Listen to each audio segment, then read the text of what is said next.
I know, we've been going forever. Oh, It's we have 2018. been doing this 6 years.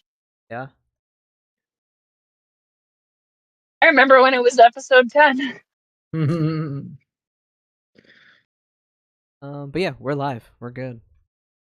We're here. Oh, we're live now. Oh yeah.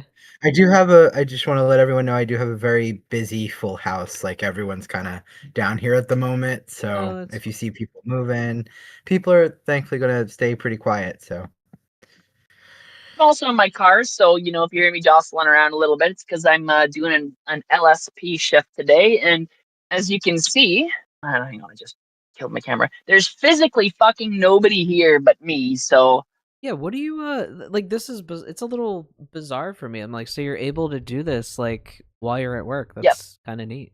So without taking up too much of the episode's time, I have two different types of jobs. I have LSP, which is location support personnel, which means you see those cones I just showed you? I make sure nobody parks inside those cones. The duties can be very, very different depending on the type of day. Like, for example, today I also have to manage building keys and a parking pass for the gate behind me in case anybody needs to be swiped through, right? I also need to make sure that I have the code and I pass them on and there's like continuity things. There's a whole bunch of little things that like factor into it, right? Then there's PA, which is like when we're not prepping this out right now. And once it becomes a film set, the PAs will be in there going in with the camera and like setting up tents, taking out garbages, dealing with the day by day stuff. So LSP is more of a support role. It's literally baked into the name. And very often you'll be here for 12 hours just to make sure that nobody steals parking. Because if you come and you need to have a dozen trucks land on Monday and you lost your parking over the weekend, you are grade A fucked. So Oh it's part yeah. of just the process in the industry, right? So I can get paid here to make sure nobody parks in these spots that I'm supposed to be watching right now. Mm. And I can take this call as long as there's nobody here. I don't have to go do my duties. And if it was in the middle of the week on like a scheduled film day, Mm. way harder to do even if I'm an LSP because you have to stop to do what you're doing to respond to stuff and go through. But if it's like a prep day or if it's like a weekend continuity day like this, it's fucking gravy train, man. You're basically sitting in your car. You go do your checks every so often if you need to, or sometimes you don't even check shit. Sometimes you're there to make sure nobody enters the building and you watch that front door and that's it. So I've had days where 12 hours in my car watching a front door. I don't leave that spot unless it's to go pee and get some food and that's it. And I'm just chilling out. I can play video games if it's not a busy day on my phone or whatever. I can read books. I got a little journal here. I got a bunch of other books. I'm not gonna flip you all through, but just living my fucking life over here. That's a good gig. I mean, it's not a bad that's gig. nice. Yeah. Yeah, especially it gives you some flexibility. Like you can read, you can journal, you can It, kind of do so some it other can be creative bad. things. It seems nice on the surface, but there's a lot of problems with LSP because it's entry level work, Oh yeah, and there's not always continuity between jobs, and the yeah. expectations of one employer to the next is not always going to be the same. For example, if I meet somebody brand new, I basically have to almost kind of reprove to them that I know what I'm doing for them to trust me with even the most basic shit sometimes. So there's like a lot of frustrations that come with the job, and if you're not good at mitigating like risks and people and issues, it will pile up. And like for example, how do you watch parking for 12 hours a day and make sure nobody comes in parks while going to use the washroom and get food, right? Right, and it's always like those couple. It's always that 1 second. I say it with my job all the time, right? Like I'm glued to the computer most of the day, but that 1 minute, that 5 minutes I get up to go to the bathroom or something, hey, I'm like my shit's like blowing up. People are calling me. I'm like, I can't take a pee. Come on. I did an enchantment for that a long time ago, and I just would casually start saying, I'm always in the right place at the right time. Whenever I step away, nothing happens. And since I started really heavily focusing on that, I That's a don't really think good I've idea. been elected duty once. Every single time something happens, it's right when I'm here, and I like Hmm. set focused intent. That's a really good use of magic, I think, to sort of mitigate that sort of because I mean, obviously that's a very human experience, right? You step away Mhm. from something and then like suddenly, right? So that's a really good idea, actually. I like that. Or it's like the same thing applies to school, right? Like you're paying attention to the lecture, you're taking your notes. For 1 second, half a second, you drift off into another thought, and you're like, "I'm so lost." It happens all the time, Yep. all the time. You're like, "Damn it!" ADHD brain strikes again. Or for Yep. me, when it's like a particularly boring piece of like, part of the lecture and you're just like, Yeah. I don't fall asleep, but like you wanna, and like you start getting that like dreamy feel, and Oh then you kind of yeah. come back and you're like, I have no clue what you just said. Whatever. Or My the problem is worst if is something isn't like engrossing enough, I'll start reading something else, and that totally fucking trips my brain up. Mm-hmm. yeah. I used to be better when I was younger. I used to be better about like I could kind of read something off to the side and then still like bullshit my way through the conversation or whatever. As I've gotten older, I've gotten less able to do. I just said there's too many things I think going off in my vicinity to be able to do that anymore. But here we are. Um, yeah. So today is another book club episode. We kind of had to do it back to back. Passport to Magonia is the book for today, and this was actually the first book that we picked. But back on, that ADHD neurodivergent brain, shit happens. So like we actually ended up reading Consorting with Spirits first, and so that kind of worked out. So we're back today talking about Passport to Magonia, which the author of is slipping my mind. Jacques Vallée. Jacques Malay, thank you. Vallée. Valet, thank you. Yeah. Um, Like Valley this with 2 L's this or book was Y or however you say it. written. This Consorting with Spirits was a little bit more modern. I'm trying to Yeah. go Yeah, Passport back. to Magonia is older. Jacques If you're Vallée. watching, here's the cover. Oh, thank you, Scott. Yeah, the cover's pretty cool. So I have another one of Jacques Vallée's works here with me. It's called Forbidden Science 1. He has these novels called Forbidden Science 1 through 6. And you can see it's a little backwards on there, but you can see the dates around when this guy was active. So the first version of Forbidden Science 1 was 1957 to 1969. Okay. Nice. So he was active at around, I would say, the 1957 to around 19, actually, no, modern times, because he's still alive and he's still relevant and he's still putting out material. But my guess is that Passport to Magonia would be 1970, but that's just literally a shot in the dark.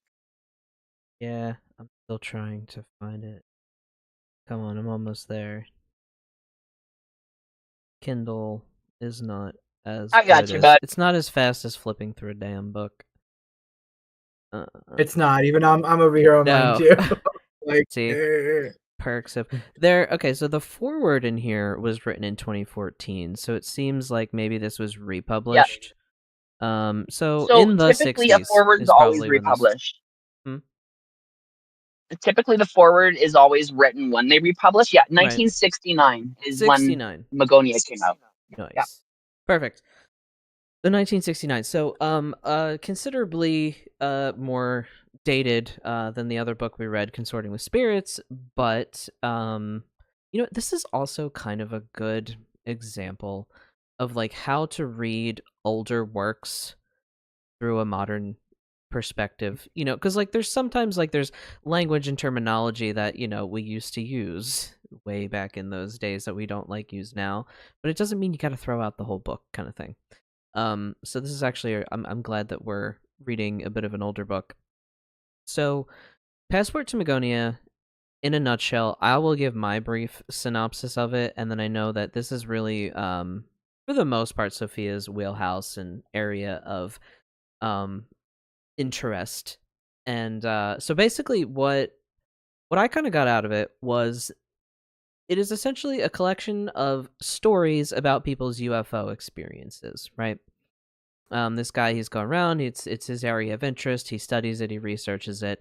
He collects these stories about people seeing flying saucers, people being I think he kind of talked about abductions of like being like transported away.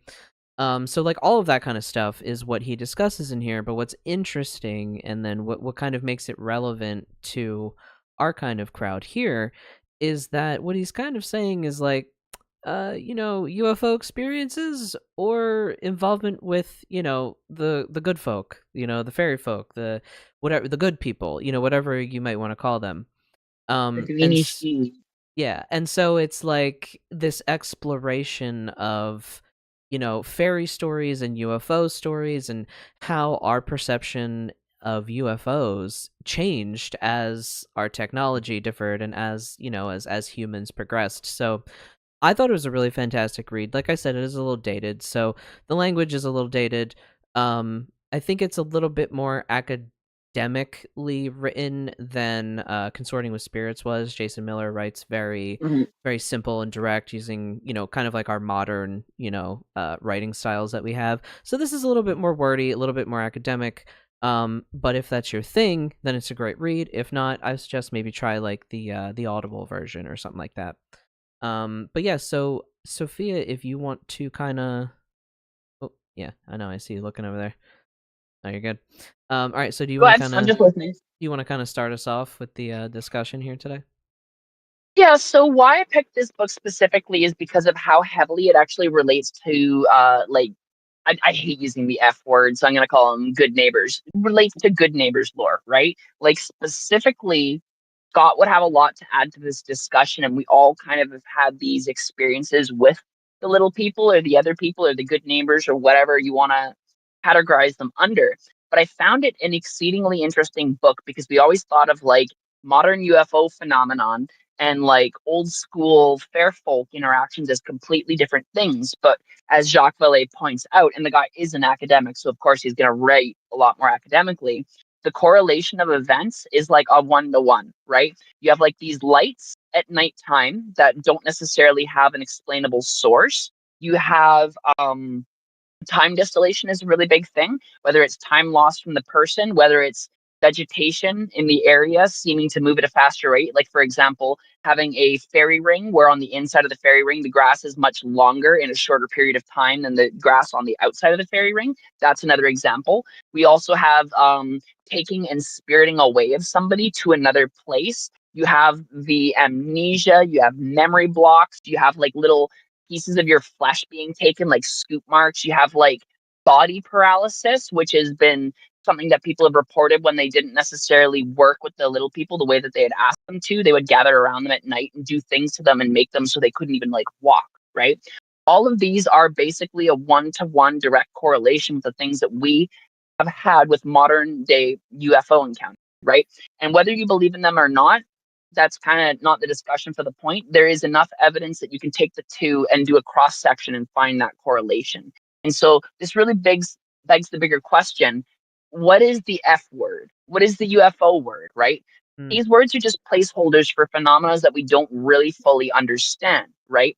And it could have literally been appearing the exact same way throughout time, right? Because anybody you talk to who's seen the inhabitants of the crafts, little people, sharp features, translucent skin, different colors of skin, all of these things that we associate with like fair folk are also what you could associate with almost any of these craft inhabitants, with the exceptions of more strange stories, like say when they're talking about praying mantis people or like the tall Nordics, if you're really into UFO culture and you know all the different types of like UFO races people have claimed to have encountered, like Draconians, those don't necessarily get supported in the Fairfolk discussion, but there's a heavy overlap to show that there might be something crossing over between like what Jacques Vallée calls the gentry, which is like he theorizes an old species of people that have existed on this planet before us, or a type of like temperature control mechanism to make sure that the earth has a continual balance. And I don't want to just like talk to death the entire book, so I kind of want to like the microphone over here for a second. I what you call it? No, so I didn't get to read all of the book. I have to because I've been in school and then I just haven't had the capacity to read. But the good thing is that I have read a lot about this topic as it relates to modern discussion.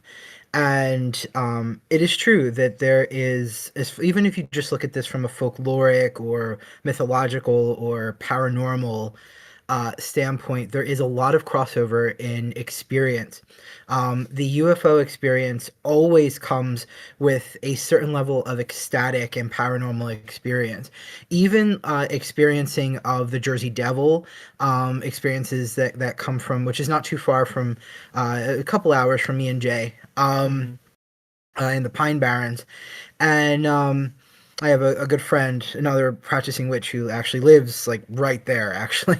Um, and even those same sort of uh, same paranormal experiences, the dissociative amnesia that Sophia was mentioning. There is uh, there's a lot of, how do I put this? A lot of thought on how, as we have developed as a society, our perceptions of the other, right, the other world, right, the fairy world, the other world, whatever, how it's changed. We talk a lot about on here how do I put this? How the spiritual world, it relies upon the psyche, the inner world of us to be interpreted, and oftentimes we have to, that's the hardware, right, that we have to interpret the other. And as we develop, our perceptions of it also may change, and also will still, of course, linger.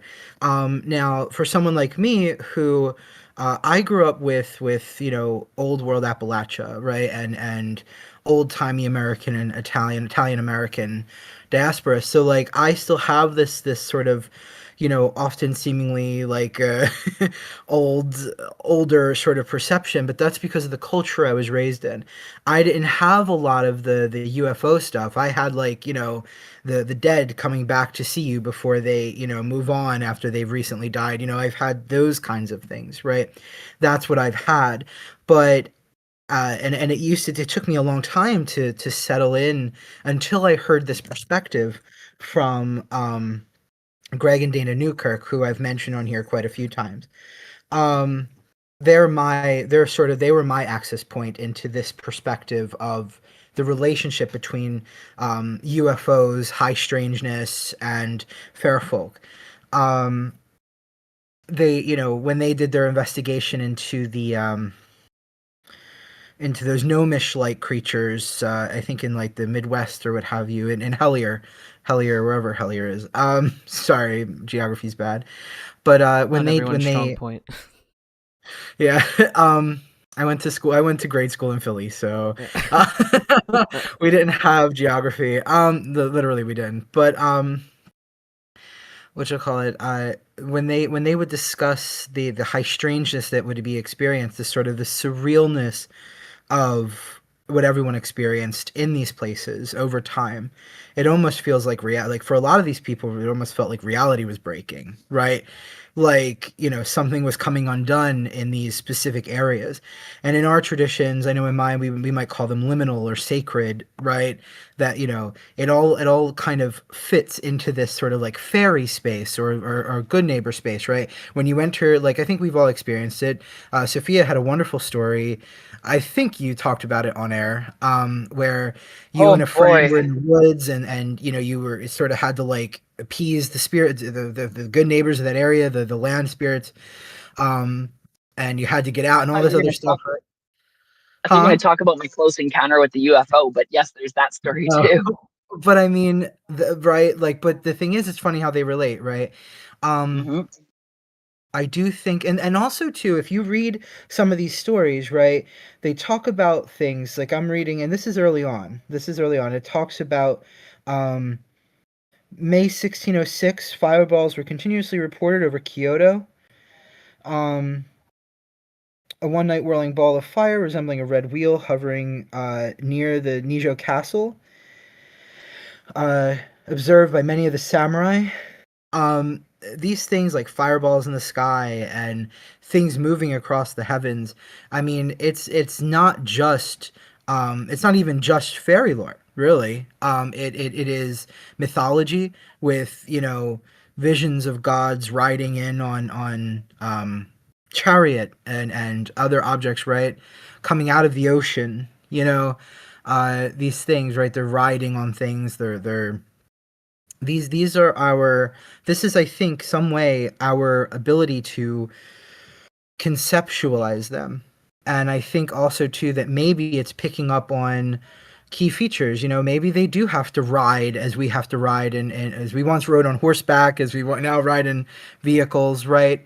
Maybe they too have to ride. Maybe it isn't always as easy as, we think, but even we ride on brooms when we take flight into the other world, right? Or on fork sticks, pitchforks, right?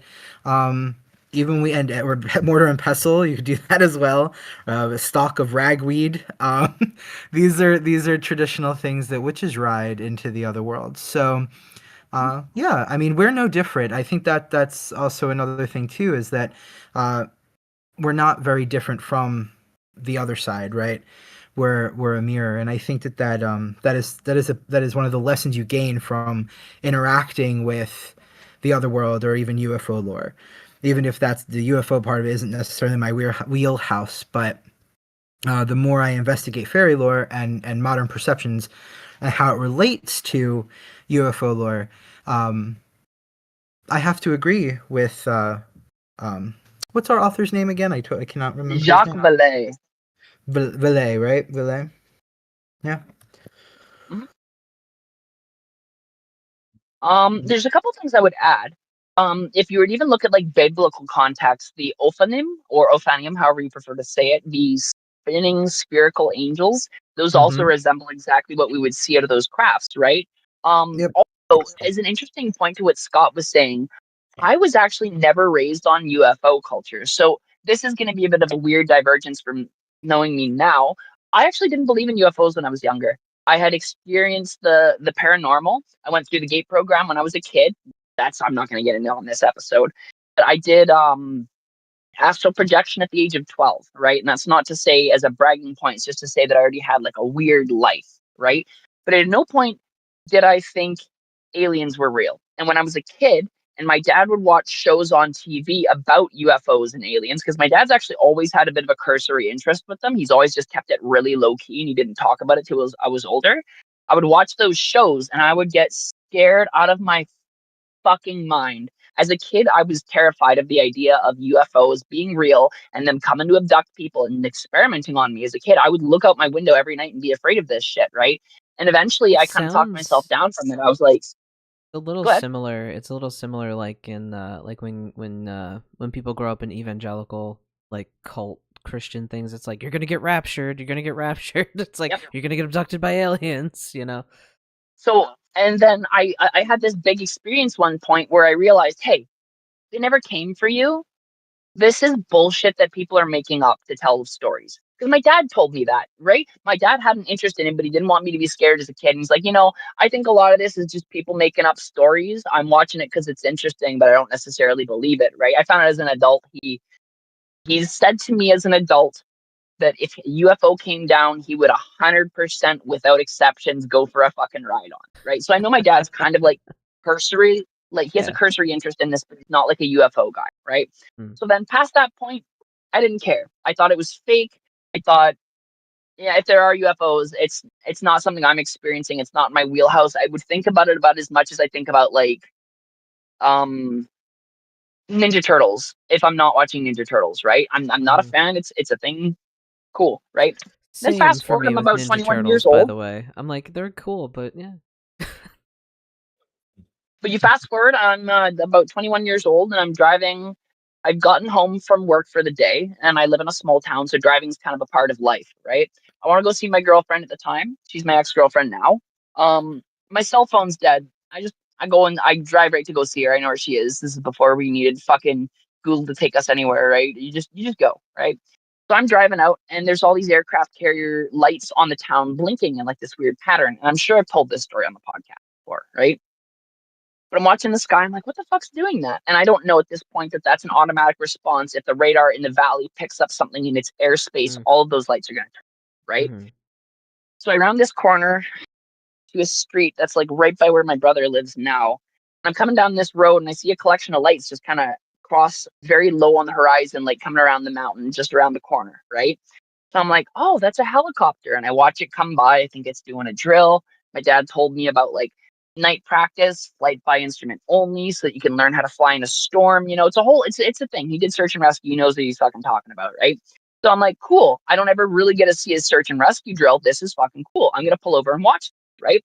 I Mm. pull over to the little fork in the road right there. It's a little three-way crossroad, very Of course it humorous in is. post. And I just stop and I watch. and the lights stopped going towards the mountain where they were appearing to go to because there was a radio station over there. I thought that was the reasonable thing that they were going to go to, right? Mm.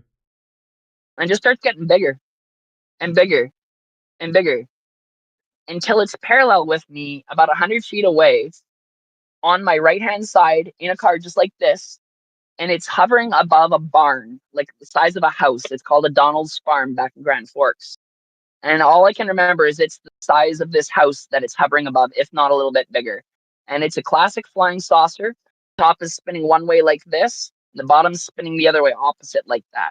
I can't see the physical body of the craft because it's pitch black out, but because it's rotating and there's lights on it, there's like lights of every single fucking color you can imagine, blinking at different frequencies. Some would like flash, some would like fade in, fade out, some would like fade in, flash, and then go out. Like it was almost like they were like instrumentation, right? Not just there for the sake of display. And as these lights rotated like that, and the bottom half went that way, that's how I could see the shape of the craft. Because as the lights would go around the ellipses of the corners, they disappear, right? So it was by the motion of the lights spinning and movement on this thing that I could see what I was looking at. And it had 3 giant fucking orange lights on the bottom.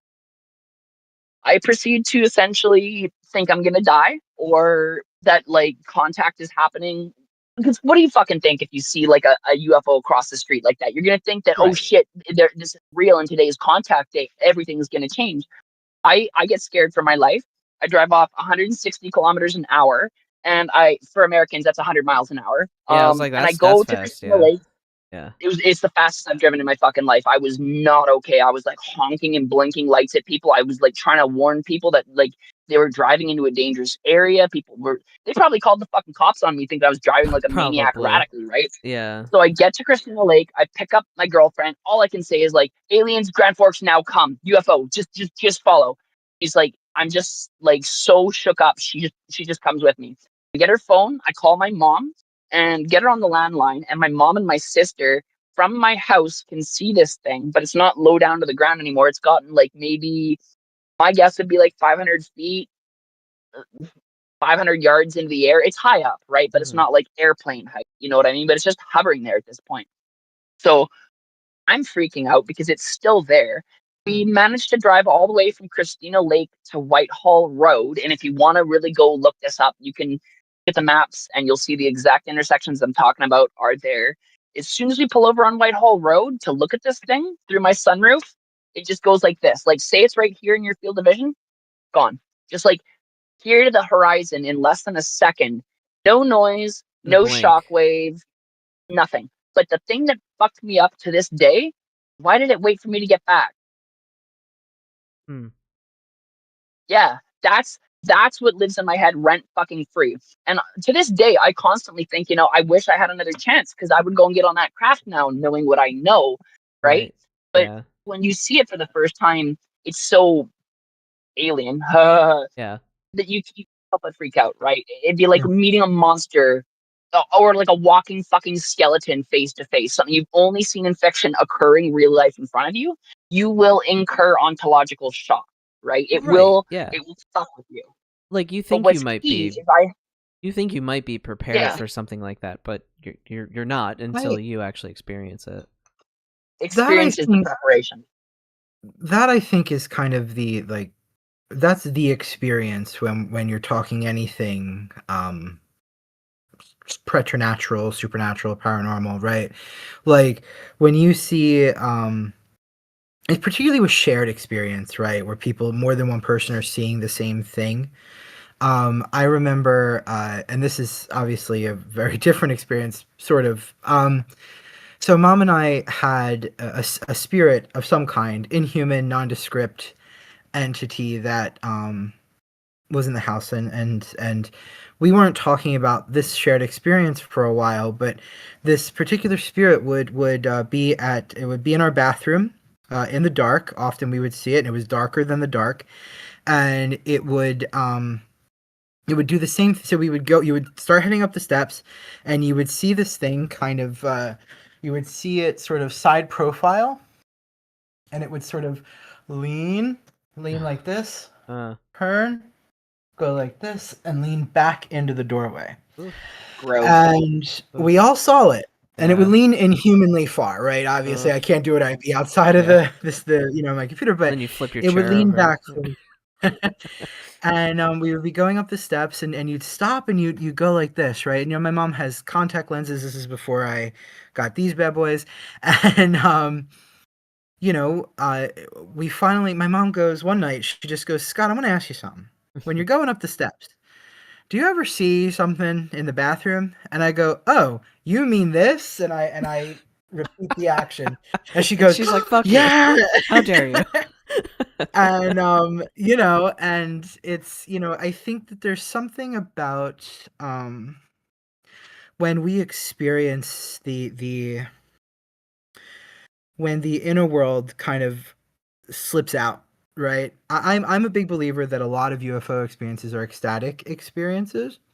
I believe that you can get on that ship, but in the same way that uh, you travel to meet the gods, right? The way that we, you know, I don't know if it's as easy to physically move between, although there are legends of it. But I am a big, If I may, I think that it's actually quite literal. So hear me out. This is just my working theory I've yeah, picked up over like decades of working with this shit, right? If you look at a lot of ancient mysteries, even like say um like Hinduism and stuff, a lot of these gods ride things, right? Like they they do. show up as like divinely emanated beings. I'm gonna hit y'all with have I talked about compartmentalized reality theory on here at all? Yes, you I have. think we discussed it recently, Yeah, briefly. you Yeah. talked Yeah. about it last episode, I'm pretty sure.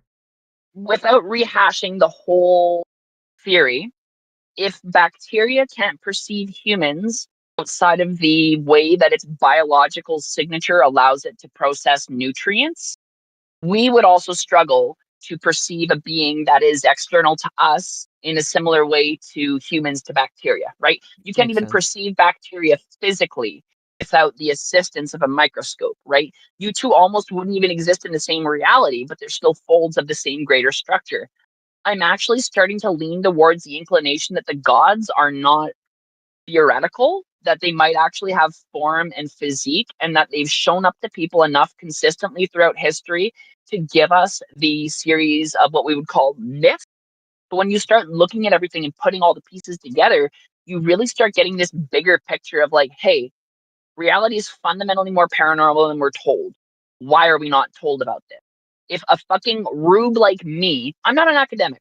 How the fuck can I come up with compartmentalized theory for reality and like the mainstream scientists can't? Well, it's an obvious fucking answer. Of course they can. They choose not to because Mhm. either A, it benefits a current model that they're benefiting themselves from, or B, they've been told to fucking shut up about it. And I've seen too much evidence to know that we are directly being gaslit about our reality. I know for a we're being gaslit about reality. I've I'm gonna be real with you. Sometimes I practice telekinesis in my bedroom, and I will hold a dowsing rod and I'll make it spin 360, like, and it'll physically fucking tire me out. It's like working a muscle I don't even know I have, and eventually it'll make you feel like you want to puke if you do it too much. If I can do that in my bedroom, what can they do who've known this for a long time, who have deliberately suppressed, right? There is a very, very, very real, tangible paper trail that you can find when you start observing how we are deliberately lied to about the nature of reality. And it starts asking the question, who would it behoove to lie to the nature of reality about people? Obviously, anybody in a control structure, right? And Yeah. what does anybody in a control structure fear? Something that has power external to them that is greater than the structure itself. You can't force the gods to obey you. You can't Mm-mm. make them be your slave the same way that you can enslave humanity, right? So I think that there actually are beings that are higher in order than we are. And it's not to say that we're lesser than them, because remember, humans are made up out of single cellular and multicellular organisms. They are the components that comprise us, right? I think that we comprise them in a very similar way, right? And Mm. in the same way that you would make sure that you have healthy gut flora in your body so that you can process your nutrients, you're also going to control when you have a bacterial infection and administer something to wipe that out. But then you're going to take a fucking probiotic afterwards so that you can appropriately digest shit, right? I Mhm. think that what's happening is we are all seeing pieces of a greater reality that we struggle to conceive of because knowledge of it has been deliberately pulled away from us. To quote my friend Alexander Hoffman, he always asks, why can't we do magic in modern day the way that it's talked about in the past? And I always theorize it's a lack of knowledge, right? If you look at martial arts and say we lost all knowledge of martial arts and nobody practiced it, we set it to the sword. Stories of somebody being able to punch holes through fucking walls and me breaking bricks with my fist at 16 sounds like fantasy, right? Right. But if you know the process and the knowledge and the application to get there, I can literally kill people with my bare hands. I'm a black belt, right? I got that by the age of 16. If you were in a society that did not have that knowledge, that's just a myth, right? And if you take away the knowledge that constitutes a basis of a structure, again, it'll be relegated to myth. I don't think that magic is something that we just can't get back to. I think there's knowledge and mechanical pieces that cause it to happen, that the knowledge has been deliberately obfuscated from us on. And I think that when you gain that knowledge and you follow through with that practice continually, the same way that the martial artist does push-ups on their knuckles to condition their bones to no longer break, I can punch fucking bricks. I can punch fucking steel. My hands don't break. That's from like 10 plus years of punching stuff repeatedly so I can get to that state, right? But if you didn't know that the application of that would get you there, it would just be fantasy. So I think we're just missing the knowledge on how to put all these things together because the keys have been deliberately stripped from us. Because it really calls into like several different theories all at once, right? It's like a culmination of science.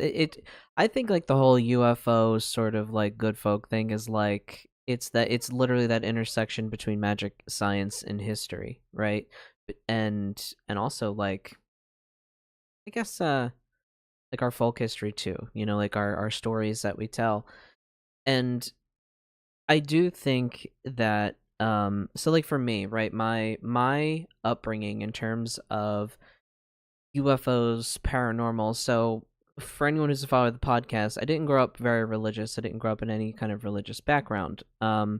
So but I was exposed to Star Wars at a very, very early age.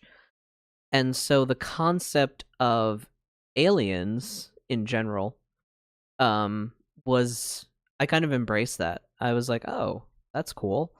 Cuz I will be 100% real. When I was a child, I did not quite grasp the difference between I didn't quite grasp that Star Wars was fiction 100% because I was like, "Oh, it's in space." So maybe it did happen in a galaxy in a long time ago in a galaxy far, far away. And so for a long time as a kid, I internalized, like a lot of the stories and metaphors and myths and stuff. Um, Obviously, I know it is not actually, real, but the idea in it was like, aliens were okay, and so like I did kind of embrace that. Another thing is my dad always told me that I was an alien. I have these little bumps on my ears, and he told me that I was an alien, and when I turned 16, the mothership would come and take me home. And being a queer kid, very disenfranchised with, I don't know, not feeling a connection to things, I was like, hell yeah, that sounds great. And also my mom, even though like again, not very religious, but she was very like of the mind that yeah, aliens exist, like they have to, like there's no like there has to be something out there. It's the space is too big. There is that Yeah. part too. Yeah, the Like idea is that's where like even I hit like a weird thing with even my own ecstatic belief of all of this is that on a just on like a biological level, I can't imagine we're the only intelligent life same. in all of, space. You know what I Yeah. mean? Like we're just one galaxy. You know what I mean? Like we can't One even go solar that far. system in a One galaxy solar in a, system, right, in a galaxy. like Like I can't really imagine that we're the only intelligent life, you know? It just doesn't make sense. mm-mm. You know what I To mean? be To honest, be oh, sorry, go ahead. No. It just, I mean, like, I don't know. It just doesn't seem like, what is the likelihood that we're the only planet, like, we live on the only planet that was able to sustain life this way, right? Right. Particularly Statistically like this. impossible. Hmm? Right. Like, I mean, like, It's not statistically everywhere. impossible. Mm-hmm. Right. Like, not everywhere is it raining diamonds, and you know what I mean? Yeah. Like, right, like, that's not happening everywhere, and it can't possibly, like, we can't just be the outlier. That doesn't make sense. Um, so But yeah, like, that is the one thing I will say, yeah. yeah, and that's what it is for me. Is it's one of those things like I can't say for certain what it is. It's one of those things like you can't say for certain what it is. What it is, you kind of have to like go through your experiences, log what you know, and kind of live your truth in that regard. You know what I mean? Because there are some people that have had these experiences and they say, I know what I saw, I know it happened to me. You know, like Mhm. it is what it is, and you can't convince me otherwise. And I'm not really of the mind to argue with someone's experience like that, even though I may be like, yeah, I don't know if that really actually happened, dude. But okay, you know, like, or maybe it did, you know. So, But it's really not up to me to say, kind of thing. But if I Yeah. may, mm, there is an unfair and large bias towards anybody who's experienced UFOs to mm, be deliberately discredited more than other paranormal phenomena. If you mm, notice it, there's not the same level of smear campaign against people who do ghost hunting that there is against people who have an alien experience, UFO. right? It's And true. a lot of people who have a UFO encounter will actually do exactly what I do. We don't claim anything that we didn't see. I didn't tell you what was piloting the craft. I right. don't know if it's aliens. I don't know if it's an extra dimensional being. I don't know if it's a US reproduction craft that is gathered off of information from other UFOs that have crashed, such as Roswell. I don't have that information, so And I'm if not it going to make that is, assumption. that opens up a lot more That's questions, actually. Like, what are we doing? I just really want y'all to go down the disclosure rabbit hole because the more that you start doing this, the more you realize that psychic and witchcraft phenomenon is directly tied to this and how these UFOs show up for people who are practicing magic much more regularly than they will for other people, and how there is a direct, like, one-to-one witchcraft slash psychic phenomenon to UFO phenomenon experience. And it's really interesting because UFOs act as an ontological wedge. It doesn't matter what you believe, okay? It's same way with ghosts. You can be Mhm. the most skeptic person in the world. When you have that experience that makes you almost shit your pants and makes you run from a building screaming, you're fundamentally altered. But here's the Yeah. thing. Society gaslights the ever living fuck out of you when it comes to UFOs, Hmm. and it's because they're real. I don't want you to take my word for that. I want you to go out and find it for yourself, right? I don't want you to just listen to me. I want you to go out, get a flight tracker, get a app that looks at the satellites and can tell you if what you're looking at is a planet, a satellite, or a star. And then go watch how many objects move through the sky at a nighttime that have anomalous paths. It'll move in like little clusters of three like this that'll go and even block out other stars as they pass through their like cross through their path. Sorry. I want you guys to have your own experiences because no amount of telling people that this is real will stop society from gaslighting what I have witnessed and what I've had other people witness, right? And on top of this, I had friends make fun of me, ridicule me constantly after this happened. One of my friends, Andrew Eyre, 2 years later, we were driving back from Thanksgiving at my friend Brandy Patton's house, and we saw it again, the exact same fucking UFO. He actually almost shit himself, and we chased after it in my car. Granted, you don't get very far chasing a fucking flying craft in a car, but No. he went silent for about 10 minutes. And afterwards, he said, I'm really sorry I made fun of you and told you were crazy. And no, he actually felt Yeah. fucking terrible because Yeah. Yeah. he enacted a type of violence to me, Mm, and a lot of them had. That was mm-hmm. absolutely not fair. My mother saw it, my sisters saw it, and my girlfriends saw it. But because I had the direct encounter and I was the one talking about it, I was the problem, right? Mm-hmm. This is exactly what Mhm. happens with abuse victims. I We will don't say, talk about this, but it is a straight up abuse of people's like sovereignty, and it's a society wide gaslighting that is super fucked. to support also to Sophia in this as well, I've actually always kind of noticed themes of this as well, is that a lot of the time it's people who live in less light polluted areas. Mm. So oftentimes, like for Americans, they come with a country twang, right? They have whether it's Same West thing here. Virginia or the American South, which is less densely populated, or it's countryside, wherever it may be, right? And I have noticed that it correlates to often sort of like the country bumpkin, like, well, these stupid hicks don't know what they're talking about. But the thing is, you hit on something, Jay, about taking away people's autonomy based on, taking their autonomy, but also their experiences, which is autonomous, right? Your autonomy is your experience, right? There is like this sort of classist, not even necessarily classist, because we're poor. A lot of us in these major cities are very poor, but there you could call it still It's still an classist. extension of classism, Yeah, though, it's still actually. classist. Right. I was gonna say that. Right.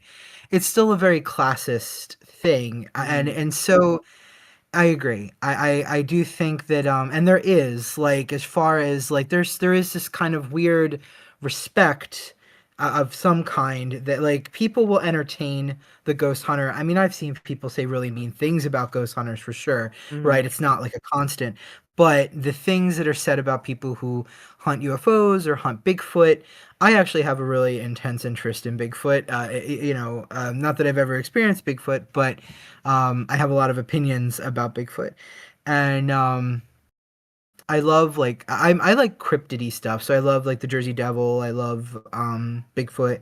I like Mothman. I'm, like, really into that. In a just learning about experiences and relating it similarly to what we're doing now with UFO experiences, and relating it back, which once again it does the same thing if you look at cryptid lore, UFO lore, fairy lore, mythology. It all kind of goes back to like this sort of early animist perspective of things. I think that's what But we really do well here is finding the overlap, finding the similarities, finding where, the intersections, the things betwixt, like finding the intersections of the things that are where all of this meets, right? Um, and I because a think, lot of these communities too, I'm so sorry to cut you off. yeah, no, Just go for it. a lot of these communities don't always get along either, Right. which is interesting.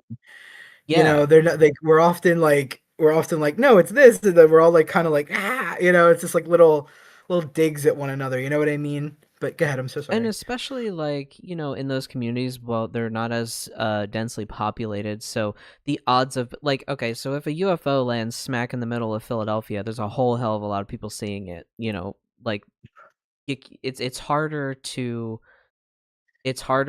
refute. It's harder to, gaslight. Well, 1 million people saw it, but at the same time, we're watching that in real time with all of this. Mhm. Not to bring up, like shit with ice, but like we're watching that in real time. We're watching video of terrible things happen. A lot of people witness it, and then people say, "No, that didn't happen." So, I So don't discount we've actually people. We've actually had mass sighting events, but they've been psyoped and written off. I Hmm. want you to look up Phoenix Lights or Arizona Lights. There was a large What spacecraft Mhm. flyover is that, like, psyop? tons Okay. and tons and tons of people saw, and they were completely gaslit about in post. There's also the Battle of Los Angeles. There's a Mhm. lot of these other very public things where the military visibly had a freak out and responded to something that they would then go on to tell people didn't. That's one thing that we kind of have to understand, is that, like, corporate and, like, state control of media and information has such a totalitarian reach that they will gaslight you literally about the things that you're experiencing. They will murder a person in the street in front of you and tell you that the person pulled a gun and walked on somebody, and we are literally getting to see the exact perfect evidence to what I'm saying unfold right Yeah. now. So why Yeah. wouldn't they do the exact same thing with everything else? They already lie to us and tell us the sky is fucking green when it's blue. What else are they going to lie? I'm going to be honest with you. The government lying to me tells me more truth than anything else, because I can already tell what's going on just by the lies that they, right? Mhm. So when they say things like, "Oh, I can neither confirm nor deny that UFOs exist," if you knew they weren't real, you just say they weren't real and you give the fucking evidence, right? But it's so clear. It's like the Epstein files. We don't have any Epstein files. The Right. fuck you do, Right. What right? files?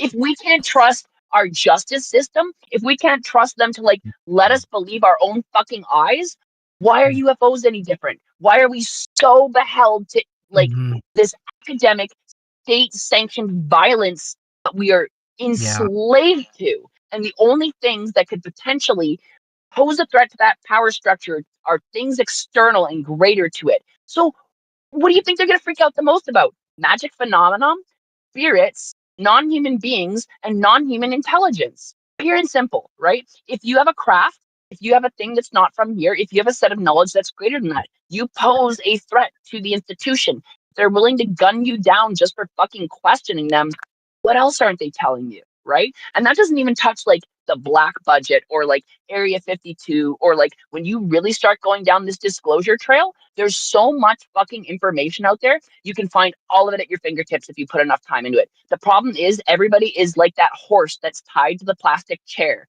That rope is the only thing holding you there. That chair doesn't have any anchor. The moment you pull and you start researching this stuff, they will show up to you in person. You will find the leads and you will like literally have your own experiences. That's why I'm so hard on like UFOs are real thing because it's an ontological wedge. I can take somebody that doesn't believe in magic or any of this shit, and if they see a UFO, it fundamentally cracks their whole worldview open because they can't refute it. And if I can show them it's not a satellite, not a planet, it's not plane, suddenly they have to grapple with the uncomfortable truth that they don't know what the fuck they're looking at. Right. And then if they're really changed the system, they'll come up with excuses for it. They'll say, well, the military doesn't necessarily have to Yep. disclose everything that they're doing. Right. And then they will start creating Yep. A goalpost story. movement, right? Yeah. You can watch the moment they ontologically shift from keeping a standard, consistent set of metrics to always pushing those goalposts further. I could show you a video I record of a UFO myself. Who's going to believe it? You're going to say it's AI. Oh, that little light in the sky. I've taken videos of actual UFOs and it looks like nothing. It's like a light blinking in the sky. What are you going to see out of that, right? And then that diffuses the argument of like, oh, we live in a modern society with everybody having cameras. How come nobody's even captured this? We have. Nobody will believe it. You will always fight it and say it's altered. There is no evidence you can show somebody to get them to actually believe something that they are ontologically crystallized against. You must break them out of it by a direct experience, which is why I think that UFOs is the most important subject of our time. It's funny because a paranormal investigator from London that he's a very old school investigator. I actually really appreciate him.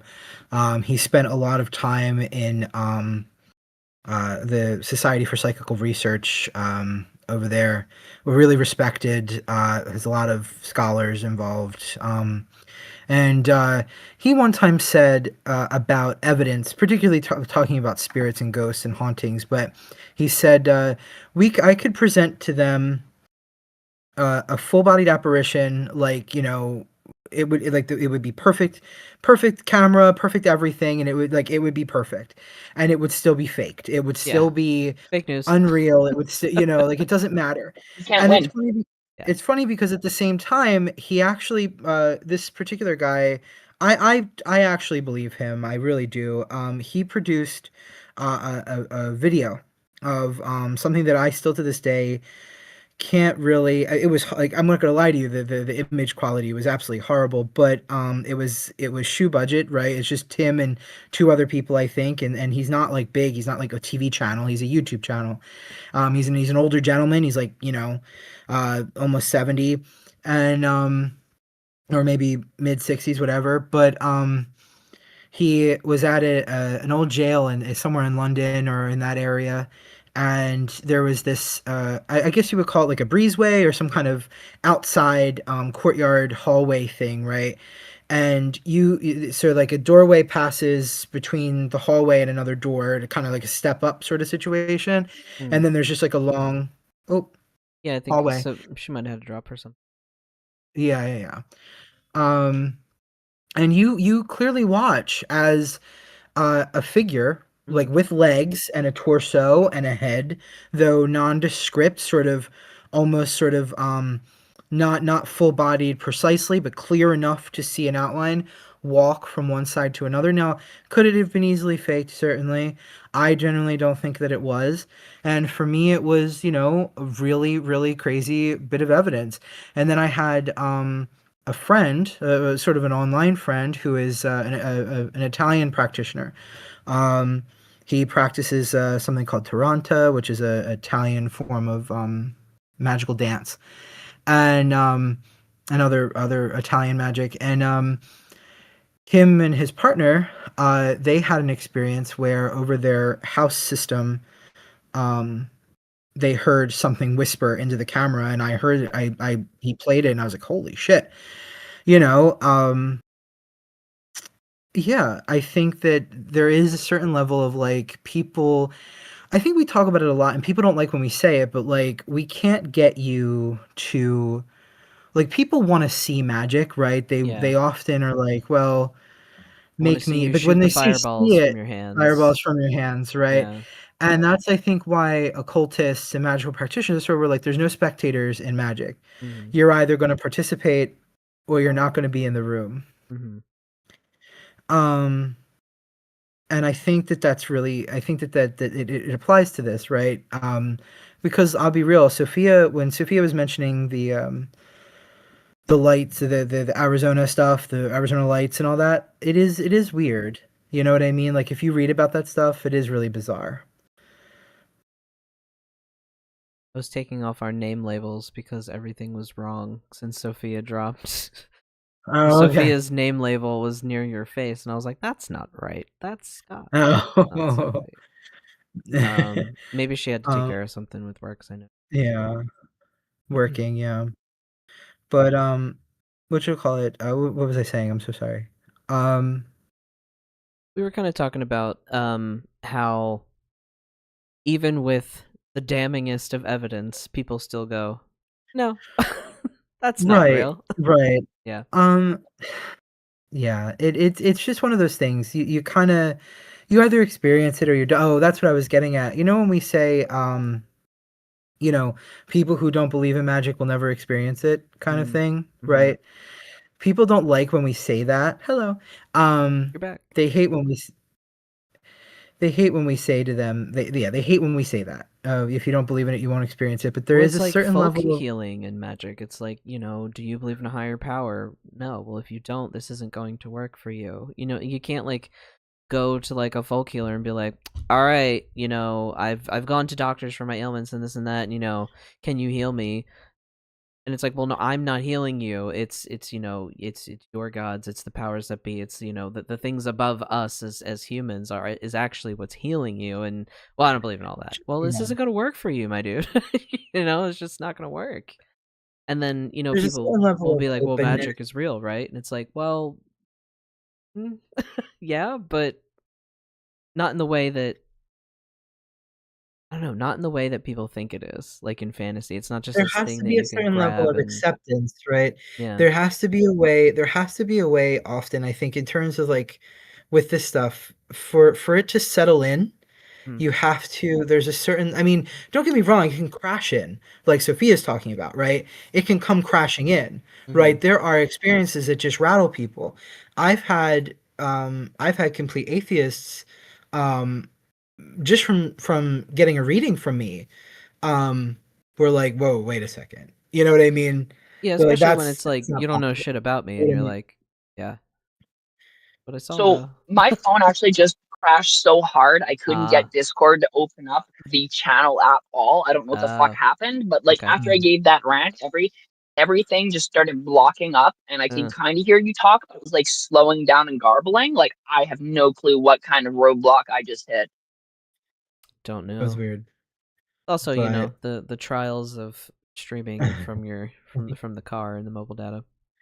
it Um, is creepy I'm though. gonna be honest, the mobile data wouldn't make it so that Discord isn't responding to let me see any channel that's active. well, That's yeah, like a that just sounds like Discord a issue. yeah, or like your Yeah, phone that is overheating weird. or something like that. Did it overheat or just I crash? think. Oh, okay. That's No, no, no, weird. no, no. Hmm. There's a thing that I've noticed that the more that you talk about this phenomena, the more that technology seems to fuck up. Like, for example, when we were writing occult books back in the day in DKMU, it was extremely common for a copy of a book to become corrupted to the point where when I was working on any of the modern books, I would keep several mirror copies of that book Just in so that if one of case. my files were to enter a corrupt state, I'd have a back that I could pull off of because it is like a fucking consistent issue with this type of stuff. And Mm. if you think about it, it's almost kind of similar to how like we didn't have magnetic shielding on devices back in the day. Like Mhm. imagine what used to happen if you took the weakest magnet and put it to a television screen. It would like warp and go crazy, right? Right, Now you yeah. can put a fucking magnet like this magnet and this charger here. I can put it right up to my phone screen. It's not going to do shit. My phone is completely magnetically shielded against that The little fact that effect, we right? have So magnetic, like, on the phone is like a magnetic MagSafe, the MagSafe fucking mhm. thing, that blows my mind. I'm like, how do I have a magnet in my phone, but it's my phone, and what? Because things evolve and shit changes and stuff shifts over time and it gets orders of magnitudes more complex as we develop like understandings of these systems, right? So in the beginning, when you're just relying on the fundamental principles of magnetism, anything that introduces a different wave will introduce a distortion, right? When you figured out things like magnetic shielding and frequencies and all that shit and like Faraday cages, it's a different game and you're operating under different rules, right? But yeah, I think that the reason why UFOs are so shit on as opposed to other stuff is because there's often a physical component, right? So Yeah. this is where I want to get into a little bit of a miniature rant here. When people talk about UFOs, they like to talk about aliens, and I'm actually not sold on the concept of aliens as in extraterrestrials. Well, right, I can't because necessarily prove, UFO by but definition is unidentified flying object. Like that's it. it's a thing. It's a thing in the It's a sky, statement and you that you don't have no right, like you exactly. don't know what it is. You're like, there's a thing in the sky, and I don't know what it is, and you don't know if is that being remotely controlled? I don't know. Is it being piloted? I don't know unless you have unless your Is experience, it a fucking leads to hologram, that. right? Right, is it just being projected to me, right? Like that's another thing I haven't even thought of too. Like is it just like you're seeing something that is like a break in between, the dimensions or whatever it may be. I So doubt that because I wouldn't have had other witnesses all be able to view it on a 100% success ratio if it was an individual thing tied to the psychic site like that. My mother, my sister, and my ex-girlfriend and my friend probably would not have all seen it the same way. I suppose, yeah. But yeah, it all really depends on like kind of the situation. But yeah, it's this idea of like UFO and alien are not synonymous. They don't mean the same thing. A UFO is just the object, just the thing that you're looking at. Alien, Mhm. now that kind of comes into the experiences when people get, uh like swept away or abducted or whatever the case is, then they can sometimes kind of talk about like, well, this is what they looked like. They were tall, they were skinny, they were short, they were Mhm. hairy, or like whatever the case is. But yeah, it is kind of annoying when the two are conflated to be like the same thing, but they're really two Yes. independent things. So there's a few more terms that have been introduced to the modern zeitgeist to talk about this, but some people also think it's a bit of a psyop to get people to constantly change the name of what we're talking What about to be something more is socially a acceptable. psyop? A psyop is a deliberately curated psychological operations campaign done by a party in influence and in power to get people to coalesce behind a decision, an opinion, or a set of beliefs or moral standards. Got So, it. for So when example, RFK Jr. says we're gonna make the proof, that's what he's talking about. Got it. no, I mean, kind of. A psyop is like, for example, it was recently revealed that evangelical Christianity is actually a psyop because traditional Christianity empowers the poor and it draws more class consciousness. So, a Yeah. way to deliberately defuse the movement that posed a direct threat to the capital and the power structure was to integrate it within the power structure itself. This is what's known as a psyop, right? Got it. So it's a psychological operation. It's to affect the opinions, the attitudes, the beliefs, standards, or any different metric that the public might have or opinions over a single event, right? Sounds like our So society at large. Yeah. yeah. As far as like the aliens thing goes, I kind of think it's one of the least likely explanations, right? So Mm. there's a bunch of terms that have been introduced about this, right? Whether it's a psyop or not. You have NHI, which is a really useful term because it just means non-human intelligence. Mm. By extension, this applies to spirits. This applies to egregores. This applies to gods. This would apply to a cat if a cat is intelligent, as we would define, right? A Artificial non-human intelligence intelligence? is dolphins. No, artificial intelligence is This is specifically human artificial. made. Right, yeah. Okay. Non-human Yeah, yeah. means that it is an intelligence that is not deliberately created, but it's not human, right? Mm. So an egregore we know it could be a non-human intelligence. We just don't necessarily have enough egregore theory and proof at this point to posit how they exist mechanically, right? But it falls under that category. Another really useful one is EDI, which stands for extra dimensional intelligence. Now, this is something that is specifically from another dimension, and that's why that's a useful term, because if you're dealing with something that's non-human, it's a very generalized term. It'd be like saying, well, hey there, body. Well, everything in this fucking Right. planet that has a living form has a body, right? Yeah, you with the face. It's fucking irrelevant, right? Yeah. So you develop these terms that are more relative to it, right? Extraterrestrial is specifically off this planet, right? ET will only ever mean a biological entity from off this world. And EDI is an extra dimensional intelligence or any type of biological, or like even like people theorize that plasmids, which are like balls of energy, like plasma, that they're actually conscious and aware, and that's what's behind the UFO, aka orb phenomenon. Because if you know a lot about UFOs, there's multiple types, right? There's like cigars, Tic Tacs, eggs. I saw a flying saucer. That's why I call it a flying saucer. It looked and behaved and operated like a flying saucer. There's black triangles. I mean, fuck, for all I know, there's a corkscrew, right? Like they have different shapes. It's not even useful to refer to all of them as UFO. Only is that term more useful if you have a lack of information. Past the point of you knowing that you can identify it, I could identify it as a flying saucer. Do I know what a flying saucer is? No. Do I know who is operating a flying saucer and how it moves? No. But I can tell you that a flying saucer is visibly different than a black triangle, and that is different than just an orb, which is like a ball of light, right? So all of these are different UFO experiences, and this can also be known as UAP. Now, UAP is the real PSYOP term, because what they're doing is taking the exact same phrase, unidentified flying object, unidentified aerial phenomenon. Only thing that's pointing out different is that one states one is a flying object and the other one says that it's an aerial phenomenon. The level of discretion between the two is basically neutral. It's just actually shifted slightly towards away from the object point, so that scientists and people can be like, oh no, that's ball lightning, or oh, that's like a natural atmospheric effect that they pull out of their literal act without supporting. Like, the Right, so further it you could dig be an into this, actual craft, like hovering there, and some fucking or it can be a physical whatever. ball of energy that's a living being that is using its body to just physically appear in reality, like one of the good neighbors. We Yeah, and don't they're have like, that, yeah, and they're like, Mother especially with how Nature much is being sneezed. That's what deliberately happened, concealed. you know. So it's hard to say, right? Because there's so many different sources of these Yeah. phenomena. There's flying saucers, there's triangles, there's orbs, right? Mm. I can't say what each one of these isn't, and I actually don't think that a singular answer really fits this. It makes sense if there is extraterrestrials. It makes sense if there are extra dimensionals. It makes sense if there are non-human intelligences that don't necessarily correlate with those two. For example, an egregore may not be from a separate dimension, but it might be from a compartment of our dimension that we're not capable of perceiving. That's not an extra dimensional intelligence at that point. That is an NHI, right? So there's these terms can be kind of ambiguous, but they also do have like individual points that they're couching in the philosophies behind them. And the more that you learn these terms and the more that you can like chain them together in YouTube searches, the more the algorithm will just open up and send you down the fucking rabbit hole. Next thing you know, you're studying like GATE program, the Monroe Institute. You're figuring out how these like the states of meditation that Bob Monroe has been dealing with got like co-opted by the US government and MK Ultra, and then it ties into the GATE program, and how like there's even a paper trail people have found recently that proves that they were experimenting on kids from the 1970s and onwards to research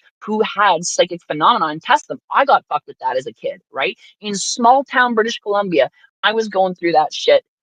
And when I heard the Monroe tapes as an adult, and I heard the intro, you know if you know, fucking nearly shit my pants. My gut dropped from my throat down to my like to my pelvis, and I was like, what the fuck, right? You don't have a physiological response like that out of like just a fictionalized idea. That's like a Yeah. trauma research, right? Yeah. How the fuck was I astral projecting at 12? It's very obvious to me now in post that a lot of this stuff is going on just like buried beneath the surface, right? And it's so deep, it's so dark. The moment you start talking about it, you look like you're fucking crazy. But just remember, if you were talking about the chain of pedophiles that run this planet 10 years ago, 20 years ago, you'd Yeah, be a so conspiracy theorist. You'd be fucking insane. And now there's documents that just came out where they talk about ritually sacrificing infants and eating their fucking intestines. Trigger warning, sorry. It's And true. and it's Right. so comically evil. You couldn't even tell people that this exists, but it's fucking happening and being documented, right? Yeah, it's funny because there was a TV show, and I remember the same conversation. I used to watch this weird ass TV show, and the whole premise of the show was there was a group of serial killers that came together to sort of have this like they would like it was sort of like this they were like a cult of serial killers centered Fun. around like this big serial killer, right? And Jeez. everyone like and people were like, wouldn't that be scary if this is like a real thing, right? If like serial Well, killers have actually I started got working news for together, you? right? Right, Bruh. and then people during that time were like, "Well, that's not possible because the MO of serial killers are very highly individualistic and blah blah blah." And then you come find out that like actually some of the most powerful Well, people in the world actually, uh, Are ritually are eating sacrificing people and babies engaging and in cutting off people's cannibalism. feet. Yep. So, but yeah, the witches are that's eating the real. babies. I don't know. I'm just gonna say every accusation is a confession. Is a Y'all are confession. Yeah, sacrificing kids. yeah. Y'all are pedophiles. Y'all are engaging in ritualistic Satanism. Y'all are drinking blood. Y'all are drinking babies' blood. Bitch, everything they fucking said and all of it's true now. What? Just the only people they were pointing the finger at. It wasn't. It was They're literally themselves. just saying what they're doing and accusing other people of it. Yeah, because they know it's twisted. They know it's fucked. Yeah. But, will YouTube be So, able to handle this? Because I have to study. I really gotta study. No, It's getting we late. should wrap up. It's been an hour and 11, so I know it. We do like to try to keep these at an hour. So yes. This was an interesting conversation. I do think we had another episode. There is another episode in our catalog about UFOs and stuff like that. So I think it was kind of like along the same vein. I think we covered some different things though. Especially because it was centered kind of around this book, Passport to Magonia. I really do recommend checking it out. I realize we haven't talked much about the actual book itself, probably because the things that we're discussing are really the things that are just discussed in the book. The stories yes. are really good. The stories that he tells you in the book are really good, and I do think they're really worth taking a dive into and just really, you know, reading it for yourself, kind of thing, right? As opposed to just listening to us ramble on. So what I would like to do now is kind of wrap everything up. So any concluding thoughts on this very complex topic? Keep an You go open first, Scott. mind. Yeah, keep an open mind. Like, sure. Is it always a UFO, a ghost, a good neighbor, a magic? No. Can it be sometimes? I think so. You know, I think that you can experience things uh, that are beyond what you're told are possible. Um, yeah, just keep an open mind. Keep your feet on the ground, but keep your head in the stars. You don't know. So, what I'd like to say is if you think that institutions are here to protect you and that you'd be given the truth and that any degree of this wouldn't be covered up if it's real, I just want to ask you, what else have they lied to you about? They've gaslit you about everything from saying we don't have money to pay for student debt forgiveness, and then they're going and paying billions of dollars to ICE. What else are they willing to lie about? You've been sold a chain your entire life that's been wrapped around your neck. When the only things that come up that have a capability to break it, you should ask yourself why you have such an allegiance to these narratives, why you have such allegiance to structures that have abused you, that have enslaved you, that have destroyed your planet, that have killed your friends and your family, have taken your dignity, have left you at the mercy of pedophiles. Why? Who does it benefit? If it's not real, you should be able to go out there and look at it and see nothing. The same way that if trans ideology isn't going to make you trans, experimenting with your gender isn't going to make you trans. You're just going to realize you're cis, right? And then you're going to be confident about being cis, right? I read a Right. post about that recently, right? A lot of people who aren't trans experimented with their gender, found out they're firmly cis. Okay? Yep. This just in. Why can't you go Cis figure this? people are Why cis. can't you go look for a UFO yourself? Why can't Right. you go look for a ghost yourself? Do you really want to spend your entire life trusting a system that has sold you out and lied to you about everything from the Gaza and genocide, free fucking Palestine, to the fascism in the White House, to your education, to literally anything that could emancipate you? Why do you owe these slave masters your fealty? Stop They also told you that your buying their shit. ancestors. They Sorry, go also ahead. told us. No, I was to elaborate to go more on that. They also told us that our ancestors were like stupid. Like, and that's all of us. Like, they were like, well, your ancestral medicine is dumb, and your ancient early ancestral animism is stupid, and go away. And here's this like weird religion thing that like is better somehow, and it's not. Thank you for your Because time. Thank you for supporting capitalism. Right. Yeah. If they're lying about everything else, why would they not lie about UFOs? This is a very good point. But yeah. Don't believe the lies. Go find out for yourself. That's what I want everybody to take away from this episode. If you go and spend enough time in a dark area, sky watching, you're going to see stuff you can't explain. But you have to put in the time, you have to put in the effort, right? It's like learning a martial art. You can tell people it's impossible if they're breaking the bricks and it's a trick all you want. Until you learn to do it yourself or you know somebody who can do it, you're going to be stuck in that fucking bubble. And you're going to be engaging with a very fake layer of reality that's stuck primarily in your head. Stop living in your head. Stop living in theories. Get out there and understand that reality is fundamentally more weird than we are allowed to know. And start asking why they're keeping that from you. Stop just accepting easy answers. Be curious again. Like, you What have I nothing to lose do but your chains. Good point. What I do kind of want to encourage people, so after this is kind of like my concluding thoughts here, is that if you do go out and you are looking for UFOs, or if you do have some kind of experiences and you want to share them with other people, but maybe you don't want to deal with the just social media at large, share them in our Discord. We're really an open bunch, and we don't really shoot down a lot of ideas here. We're kind of open to anything. So, we're all kind of figuring not this the out as we occultist go can too. fuck off. Just saying. Exactly. I would So, even extend an offer and say, if you have an experience and you're unable to really feel like you can talk about it, you can ask me directly on the Discord and I'll provide you any links and information I can on this. I literally will give the time of day to anybody who has had an encounter with this who pings me directly. yep. So with that, I think we're gonna sign off here, and we will